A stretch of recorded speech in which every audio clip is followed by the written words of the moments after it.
All right, as we continue to gear up for our first SOL PBA, we're going to be talking about the era of European imperialism in Africa this lesson, and then European imperialism in Asia the next lesson. Imperialism is when a stronger country takes control of other lands or peoples in order to gain power, resources, and influence. And at the basis of this word is empire, because that is what these countries are doing. They are creating empires. And so during the 18 and 1900s, European nations expanded into Africa and Asia and the Pacific islands, often using military force, economic pressure, and political domination in order to further their goals. Before European conquest, we've talked about two empires in particular, but Africa was really a continent of really diverse kingdoms and societies that are very different from one another. Ethiopia, the Ashanti, the Zulu, the Sokoto Caliphate, the Congo people, the Mali people, all of them are very different from each other in terms of their customs, their traditions, how they make their money, all of those sorts of things. There's really complex trade networks that are set up as well, where gold and salt and ivory are all being traded.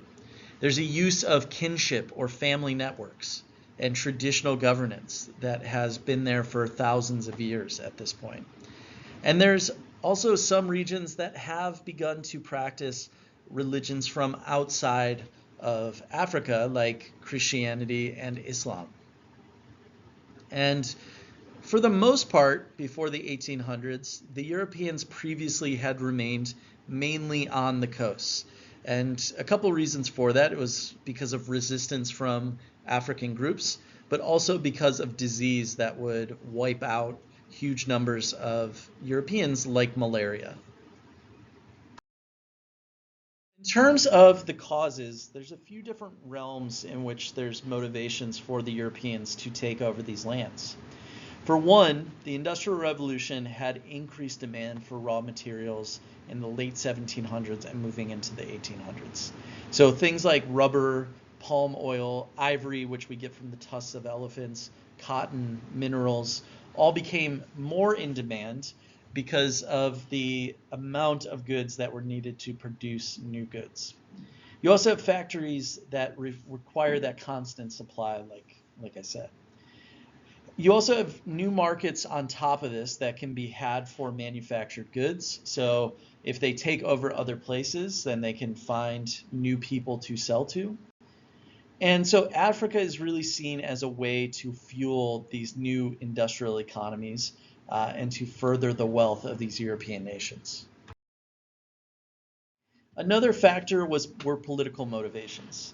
For one, colonies and taking over new lands became status symbols. If you could control more territory, that meant that you had more power. And so this control of territory was also being combined with this era of nationalism in which people are identifying more and more with their country over anything else. And so this in addition to showing off the power of that country, was extremely important.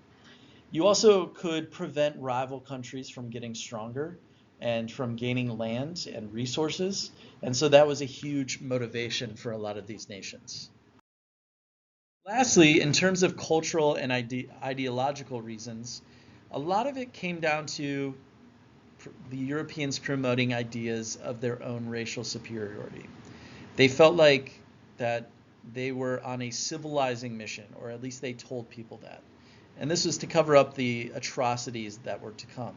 That if they believed that they were better than the people that they were conquering and that they were helping them out in some way, then it was okay in some way. And so they believed that they were bringing progress, Christianity, education, and they sort of applied the new beliefs in evolution from Charles Darwin into something called social Darwinism, in which it would be the survival of the fittest. Basically, the idea that the strongest and whoever was meant to survive would survive. And so it was a way of sort of making ethical or moral what was unethical and immoral. And so they used these beliefs in order to justify domination.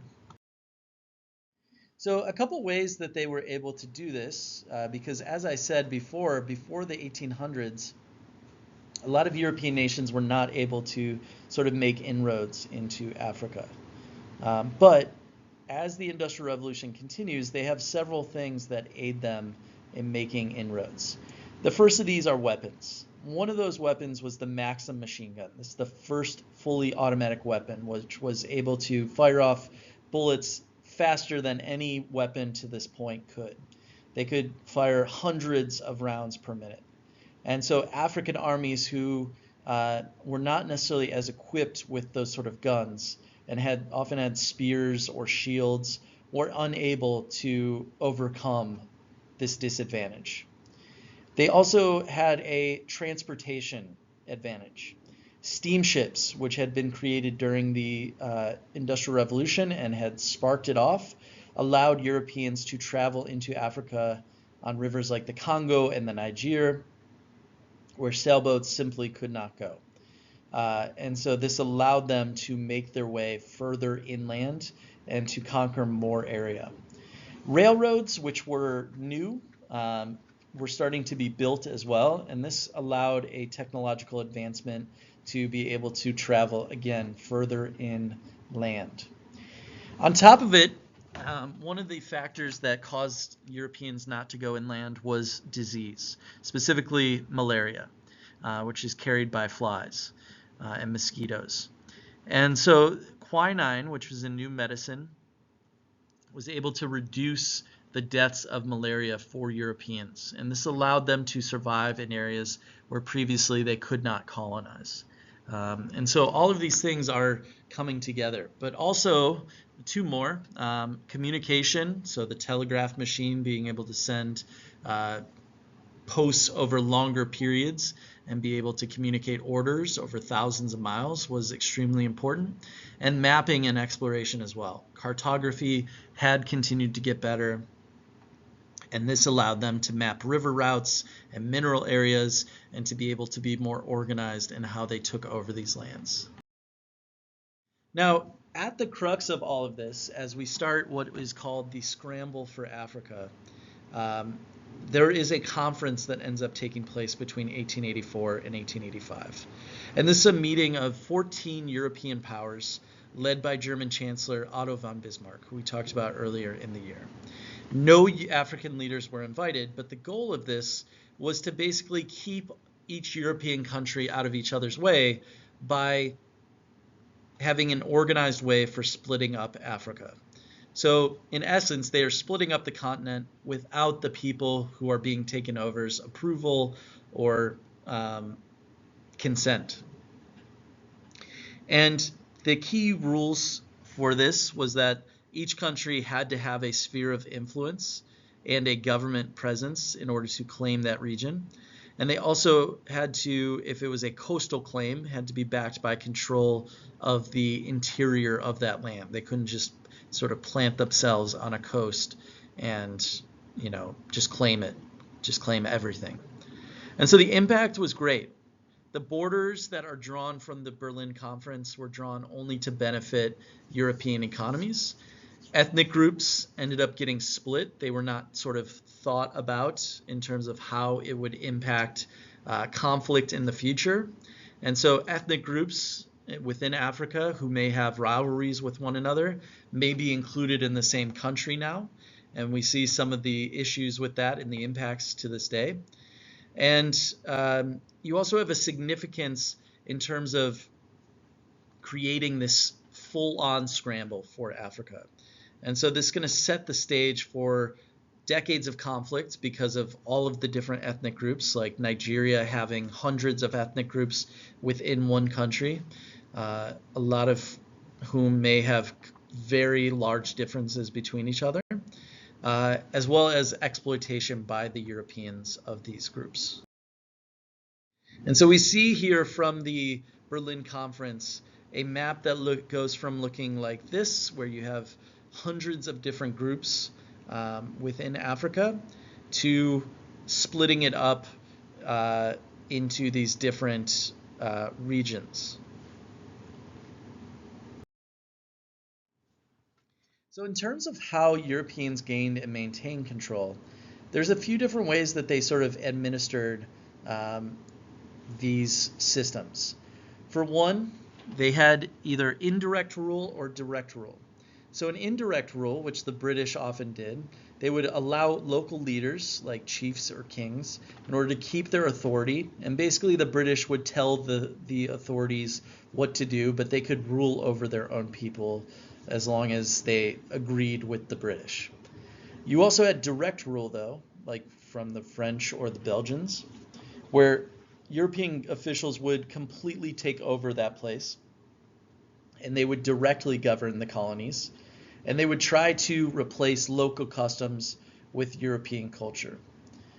You also, on top of that, had regardless of whether they were indirect rule or direct rule, a lot of European countries would support one ethnic group against another and sort of play them off of each other in order to keep the Africans from uniting together. And so in this way, they kept resistance weak by manipulating the situation. And this also was a problem once the Europeans left in the mid-1900s, because all of these ethnic groups were very angry with each other because of this playing off of each other and the manipulation that had happened. And so it increased long-term ethnic tensions. You also have an infrastructure that is created for control. So railroads, these were not built for the progress of that particular country or place, but rather in order to transport troops and raw materials that could more easily control the area. Education and language was also used as a tool, where schools taught specifically European culture, and sometimes they erased African identity completely. And so it's sort of creating, for the people that could be educated in these schools, these small elite classes where some Africans are individually benefiting from this European infrastructure that's been put in place, but a lot of people are not. And then on top of it, with taxation, the colonial areas were taxed a lot for the goods that were being stolen from them. And so all of these things are used in order to keep Africans under the thumb of Europe. Now, in terms of treatment, it was often quite cruel and barbaric treatment from the Europeans towards the local populations. For one, many Africans were forced into working in plantations and in rubber harvesting and in mining and on railroads. If they did not meet quotas for the day in terms of how much they had to either pick or harvest or obtain, they could have punishment placed on them. Oftentimes, if the Europeans declared that the Africans were not farming in a style that would make the Europeans as much money as possible, they would declare the land vacant and give it away to someone else, including other Europeans. And then also there was a cultural suppression that was going on. Traditional religions were called superstitions. They were not treated seriously. Schools were placed where they would try to teach both religion and European customs, and local customs were sometimes outlawed depending on what they were. And so the Africans, even in their own home, are being placed under this incredible torture that is going on. You also have other treatment like racism, in terms of facing discrimination in law and pay and housing and jobs. And this happened quite a lot in South Africa, which was controlled by the British. The Europeans also claimed to be racially superior, and so they were trying to teach and indoctrinate Africans with this idea. And on top of that, there was violence against Africans. If there was a rebellion, it was met with swift military retaliation. if there was a rebellion as well, they might do something called scorched earth tactics, where they just destroy everything. They may burn villages. They may destroy everything there to keep people from rebelling. And so all of this is going to create a lot of resentment against the Europeans that is going to fuel some of the independence movements later in the 1900s. Now, on top of it, you also have specific countries or areas where the Europeans were incredibly cruel. And one of those was the Congo Free State, which was controlled by the Belgians. And King Leopold II of Belgium controlled it, and not the Belgian government. And he claimed that he was bringing civilization. And the way that he tried to bring civilization was by forcing people to work on rubber plantations and forced to meet a rubber quota. And if they didn't, they may take hostages. They may, have beatings. They may lose their land. Mutilations, people getting their hands and arms chopped off. Just incredibly barbaric treatment of local populations. Now, in terms of the death toll from the sort of violence that I talked about, millions are dying.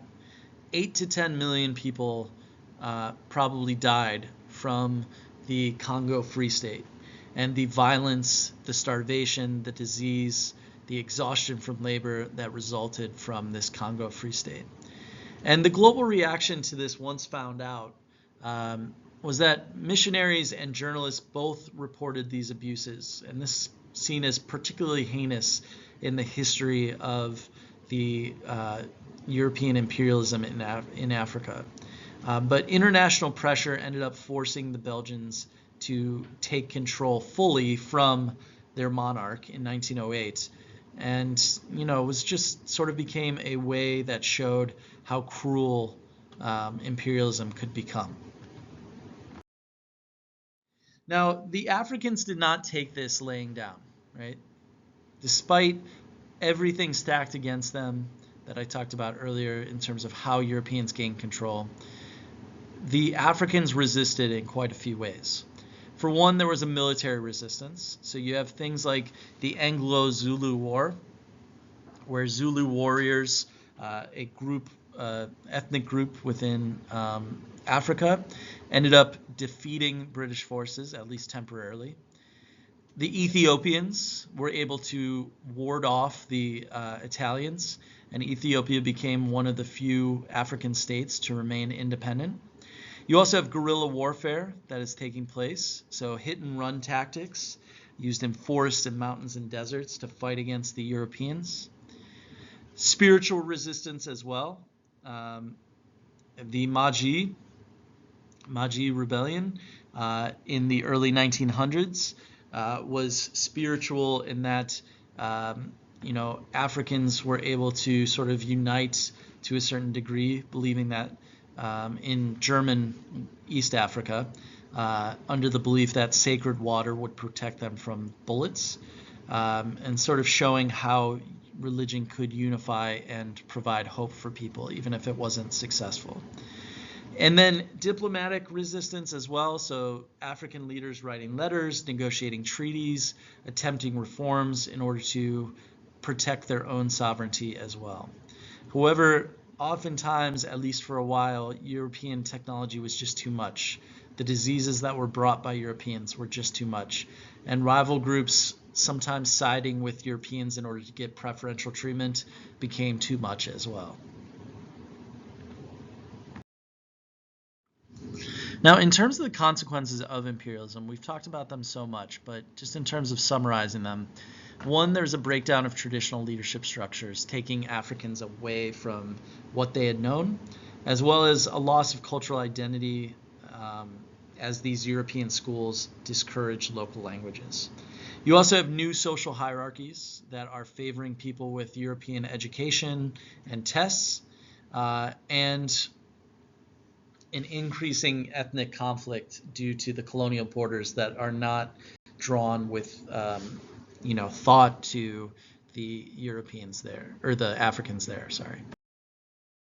Now, on top of the political consequences, go back to some of the national borders that were drawn. They would force together these rival ethnic groups that did not get along, that were very different from each other, and would also split apart united groups. And so you'll see Somalians that are in 5 different countries, and so they don't have sort of a nation of their own. And then on top of it, the Africans were often excluded from political power as well. Lastly, the economic consequences. So economies were built on exporting raw materials to Europe. The Africans oftentimes did not benefit from what was being taken from them. And so you can see that in the political cartoon there, where the Americas, the Europeans become very wealthy on the backs of Africans. There's little industrial development within Africa to help Africans after the Europeans leave. A lot of the wealth is flowing to Europe and not local communities. And then after independence, because of all the materials that are taken, all the ways in which they've been, divided, a lot of these nations are struggling with debt and limited infrastructure. Because again, everything had been created to benefit Europeans.